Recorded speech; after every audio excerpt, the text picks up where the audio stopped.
channel. It's nice to see you all again. So today I'm going to show you some of my welds that I did this semester.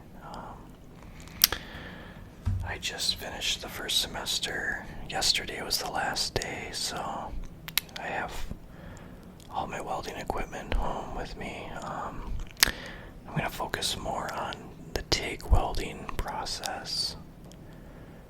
TIG stands for tungsten inert gas, and you use these tungstens to put into the TIG torch,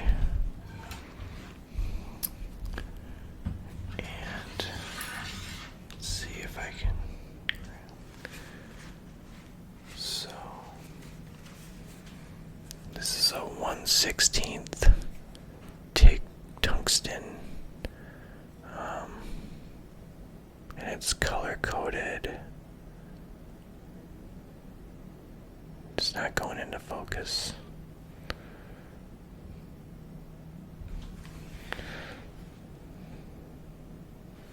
At the end of the tungsten, it's got different colors, and this is a lanthanated tungsten, which is 1.5% lanthanum. It's the most common one that we use. It's actually the only one we use this semester. It's good for AC and DC, alternating current and direct current. And it welds beautifully, but you have to sharpen to make it a nice sharp tip so it welds properly, and it's easier to control the puddle while you're welding.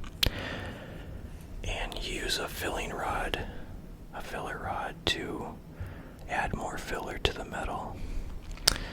But you want to make sure that you don't touch the tip and hit the molten metal as you're welding. Otherwise, you'll contaminate the metal and you'll get porosity in the weld, which you do not want.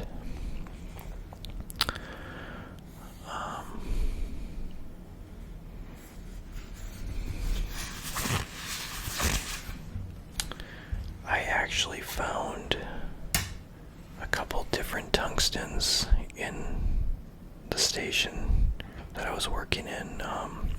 Throughout the semester, I found two different types of tungstens. One is colored red.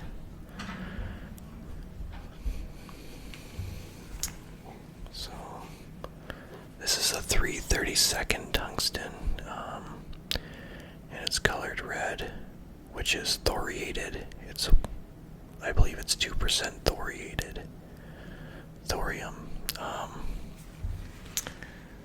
And we haven't played with this one. You can see the person that was welding with this contaminated the tip. It's kind of hard to put into focus, but I figured since I found it, I might as well just take it. And then I found a few weeks ago,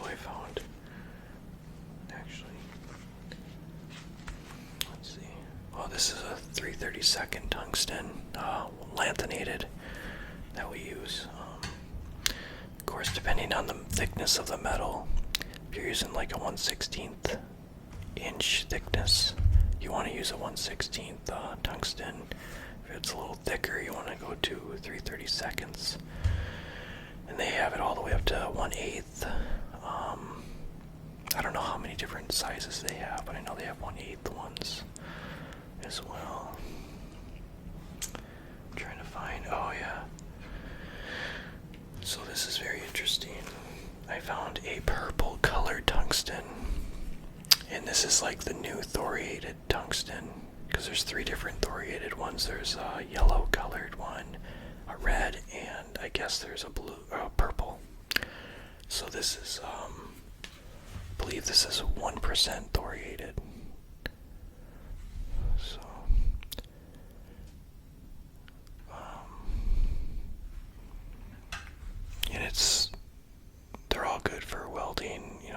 steel, stainless steel, and low alloyed steels and everything. I have not welded aluminum yet, so I'm actually looking forward to doing that. But I believe the best tungsten to use for welding aluminum is pure tungsten, which is color-coded green.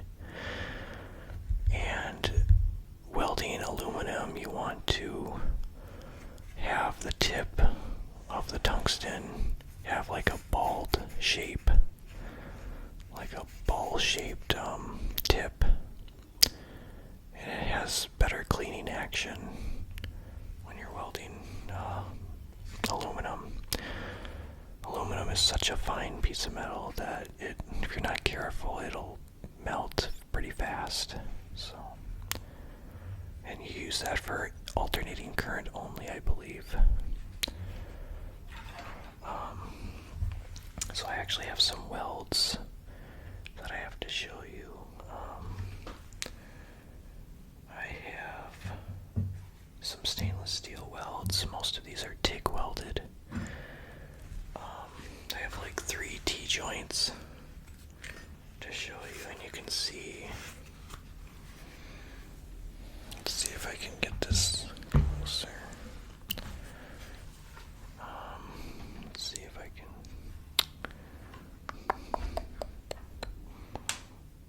Let's see. I'm trying to find.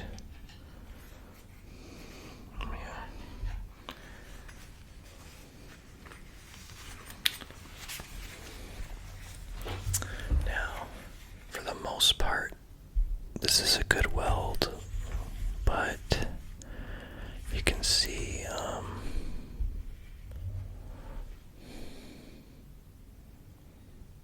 the beautiful colors. That's what stainless steel does. But you can see right in here at the end, in the start of the weld, where it kind of got a little gray. Right there. The end and the start. I got a little bit too hot. I have to remember to lay off the gas pedal a little bit sooner, so I get these nice, beautiful colors. I just love welding stainless steel, because when you do it right, the colors are so neat.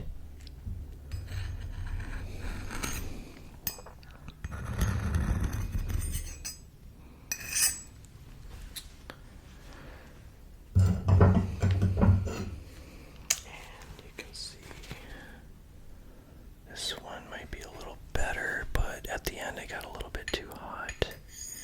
Again, right here, you can see this right here. This is the heat affected zone, and you want the heat affected zone to be as close to the weld as possible.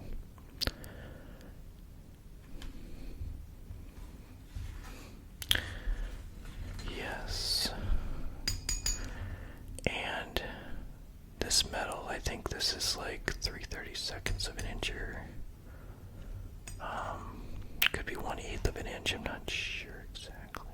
But if you're welding thin metal on stainless steel, you want to turn that pulser on, otherwise you'll melt right through the joint, and you do not want that. It can be very frustrating. I learned the hard way. So I just kind of played with the settings and dropped the amperage down to like 50, 60, and the dig at like 60%, depending on, that dictates like how hot or how cold you're going to. And the post flow at like 9 seconds. I put the pulsar on at like 1.5 per second, and I just kind of played around with it, and it makes it really consistent. You know, it's fun to test out that pulsar and stuff.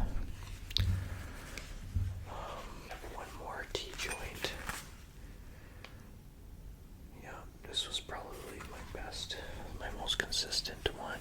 I still got a little bit too hot at the end, but you can see all the beautiful colors. And I have another one that is tube to plate for stainless steel.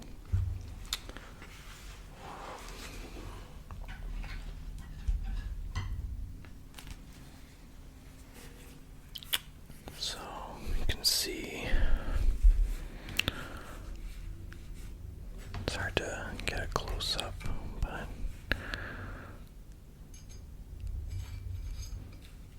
I stopped, I think I did like 4 or 5 stops when I was going around the tube.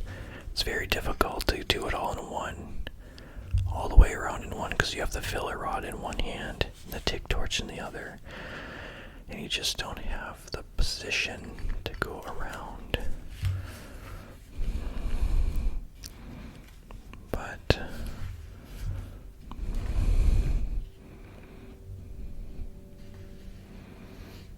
for the most part, it's pretty good. There's some gray spots where I got a little too hot, but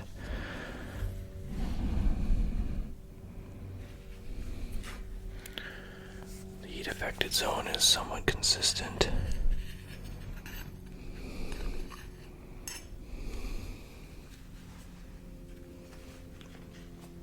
And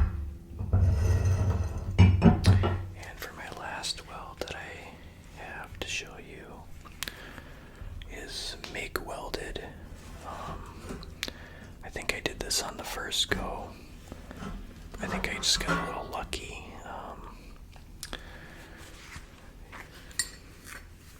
It's a butt joint.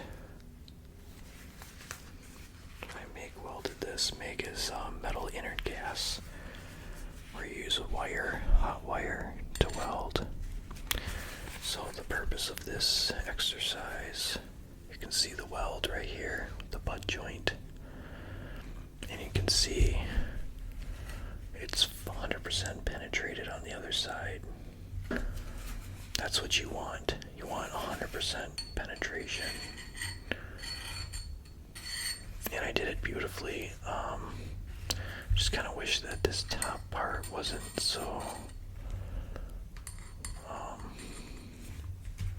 like bulky. Like it was just kind of, it's not as smooth as most of the weld, but it's okay. It would be passable. And I can't remember what setup I had. I think I had the arc control at 50%. And for this thickness of metal, I think I had it at like 19 for the voltage. So it's pretty neat. But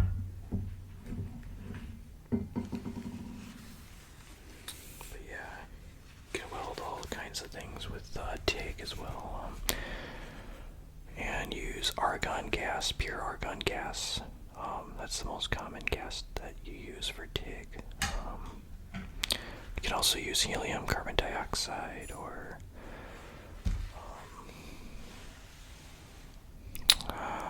what was the other one? Oxygen. So, and this is the toolbox that I made earlier in the semester. I gotta be careful so I don't. Yes. So, just thought I would show you guys some of the welds that I thought were okay. But thank you for watching this video, and I hope to see you guys next time. Take care, guys.